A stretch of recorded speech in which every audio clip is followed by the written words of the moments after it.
Bismillahirrahmanirrahim. Rabbi shrah li sadri wa yassir li amri wahlul 'uqdatam min lisani yafqahu qawli.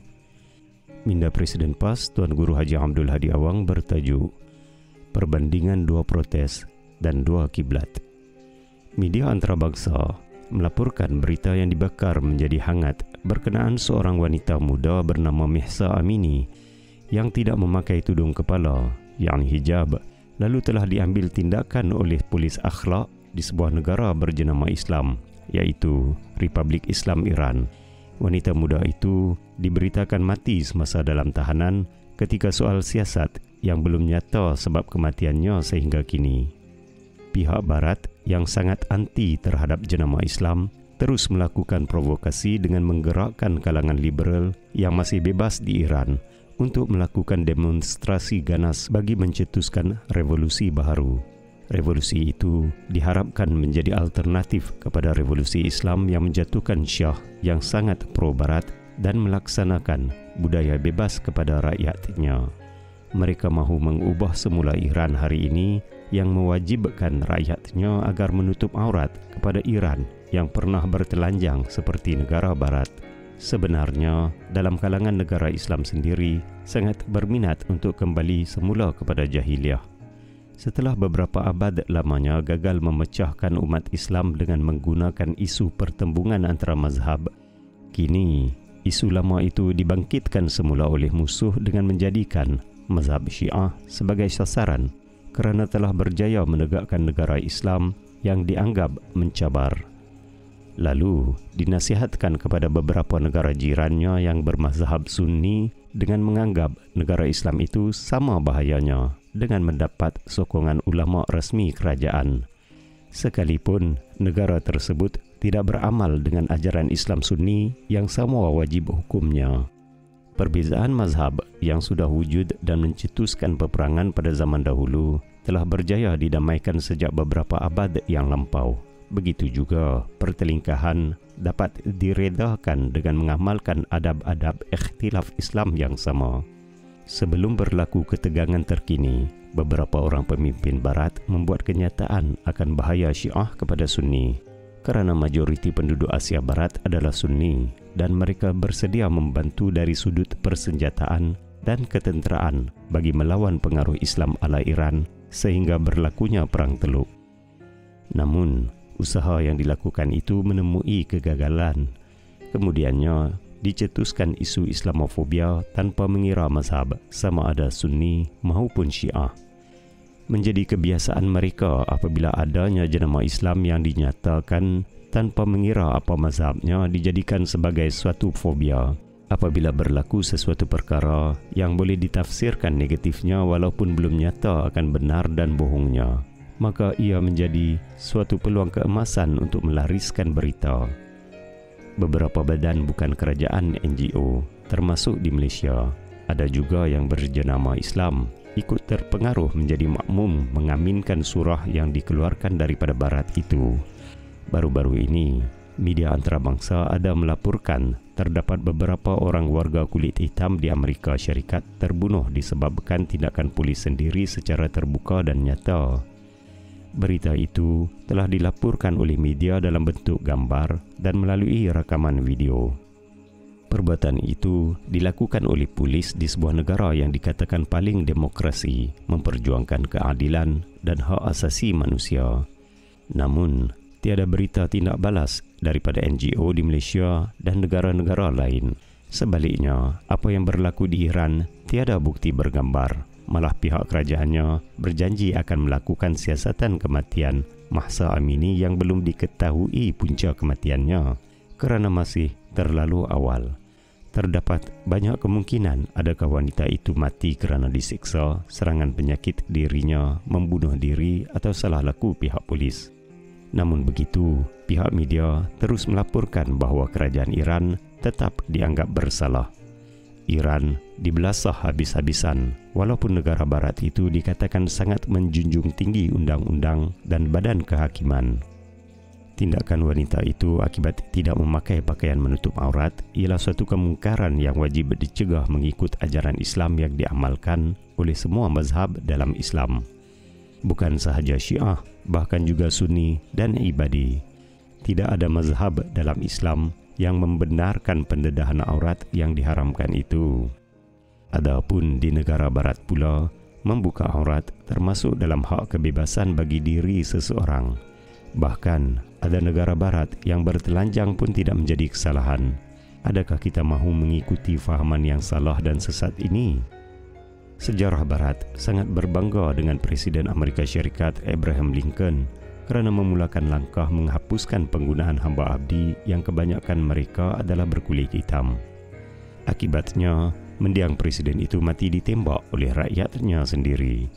Hakikatnya, Al-Quran telah mendahului barat lebih 1000 tahun yang lalu, sebagaimana yang diwahyukan oleh firman Allah Subhanahu wa Ta'ala yang bermaksud, "Wahai manusia, sesungguhnya kami menciptakan kamu daripada seorang lelaki dan seorang perempuan, lalu menjadikan kamu berbangsa-bangsa dan bersuku-suku, supaya kamu saling kenal mengenal. Sesungguhnya, orang yang paling mulia antara kamu di sisi Allah ialah orang yang paling bertakwa antara kamu. Sesungguhnya, Allah Maha mengetahui lagi Maha mengenal." Surah Al-Hujurat ayat 13. Rasulullah SAW bersabda yang bermaksud, "Ingatlah bahawa tiada kelebihan antara bangsa Arab dan bukan Arab. Begitu juga bukan Arab dengan Arab. Tiada kelebihan antara yang berkulit hitam dengan yang berkulit merah. Begitu juga antara yang berkulit merah dengan yang berkulit hitam. Melainkan dengan sifat taqwa kepada Allah." Ibnu Al-Mubarak, Musna' Ibnu Al-Mubarak nombor 239.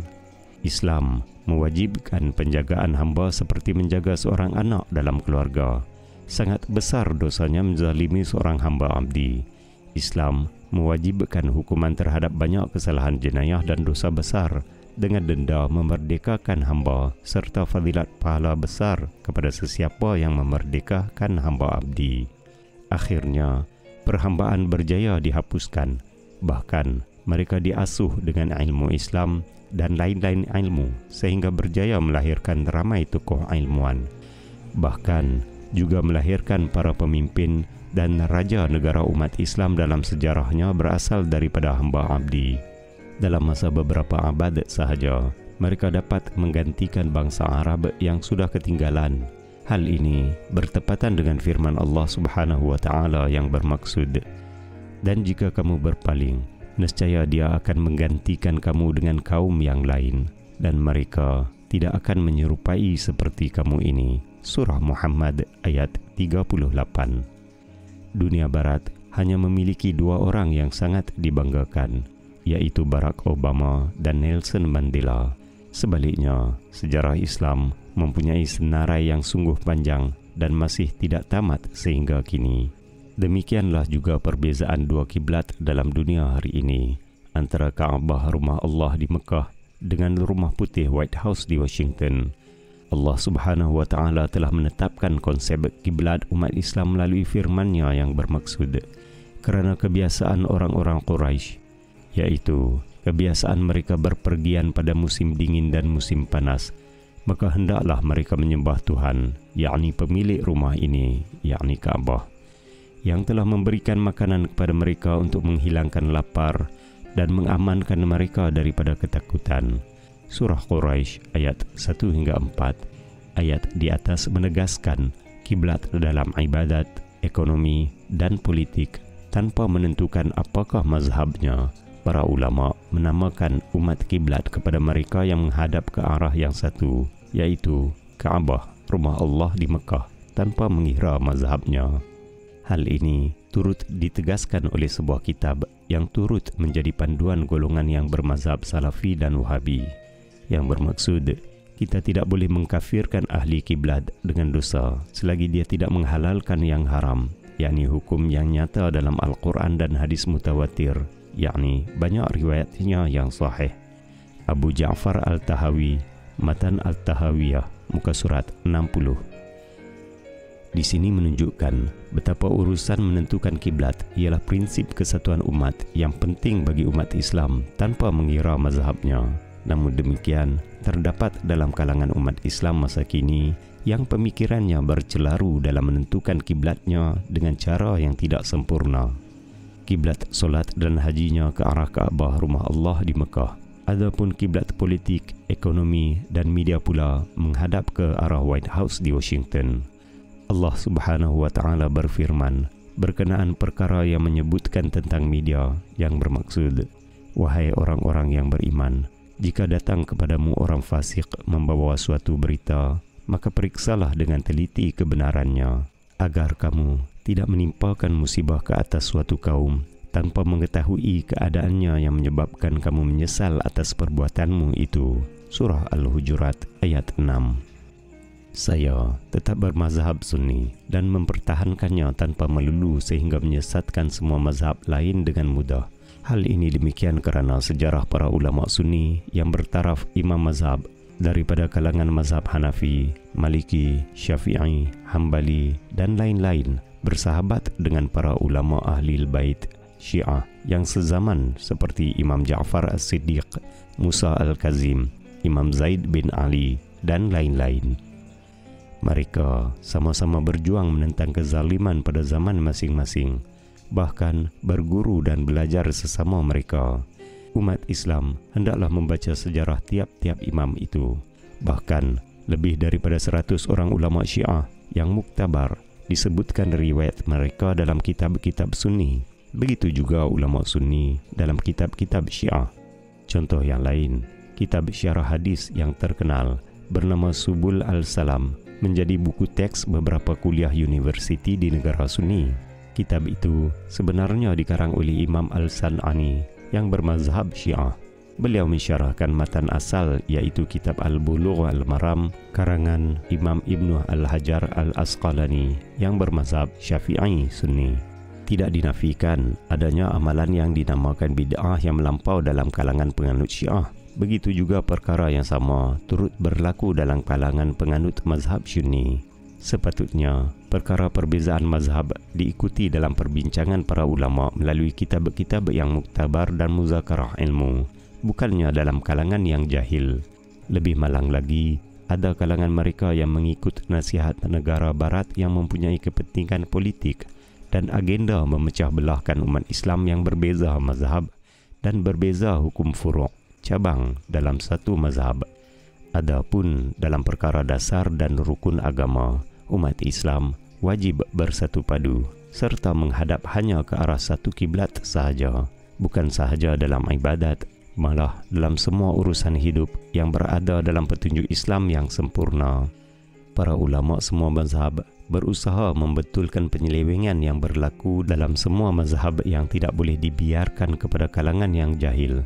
Golongan yang jahil kerjanya hanyalah mencari kesesatan untuk dijadikan alasan menghukum kafir dan sesat terhadap pihak yang lain, bukannya berusaha menyelamatkan semua dengan petunjuk Allah Subhanahu wa taala melalui firman-Nya yang bermaksud, wahai orang-orang yang beriman, taatilah Allah dan taatilah Rasul-Nya dan ulil amri antara kamu. Kemudian jika kamu berlainan pendapat tentang sesuatu, maka kembalikanlah ia kepada Allah melalui Al-Quran dan Rasul melalui sunnah. Jika kamu benar-benar beriman kepada Allah dan hari kemudian, oleh yang demikian itu lebih utama bagimu dan lebih baik akibatnya. Surah An-Nisa ayat 59. Ulil amri yang dimaksudkan dalam ayat ini ialah para ulama dan umara, yakni ilmuwan dan pemimpin. Pihak Majma' Al-Buhus Al-Islamiyah yang berpusat di Mesir bersama para ulama Al-Azhar dan lain-lain telah berusaha bermuzakarah pada tahun 1960-an dan mengumpulkan sebuah ensiklopedia yang mengumpulkan pandangan mazhab-mazhab yang dianggap muktabar dalam berijtihad. Antara mazhab muktabar itu ialah mazhab Hanafi, Maliki, Syafi'i, Hambali dan Zahiri daripada Sunni, mazhab Imamiyah dan Zaidiyah daripada Syiah, serta mazhab Ibadi. Kemudian perkara itu disahkan pula oleh Muktabar Majma' Al-Fiqh Al-Islami Al-Duwali di bawah Pertubuhan Kerjasama Islam OIC yang diadakan di Mekah pada tahun 1981. Malangnya, beberapa buah negara Islam dicatur oleh negara besar penjajah baharu sehingga OIC tidak berperanan.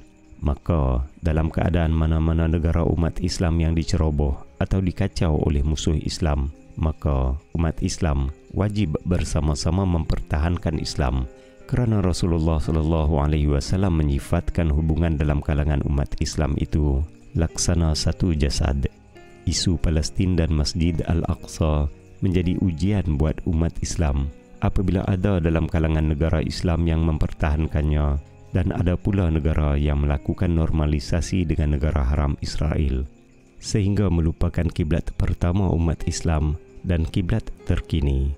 Hal ini disebabkan kiblat negaranya ke arah White House, walaupun kiblat solat dan hajinya ke arah Mekah. Sekian penulisan Tuan Guru Haji Abdul Hadi Awang, Presiden PAS bertarikh 12 Rabiul Awal 1444 Hijrah bersamaan 9 Oktober 2022 Masihi. Assalamualaikum warahmatullahi taala wabarakatuh.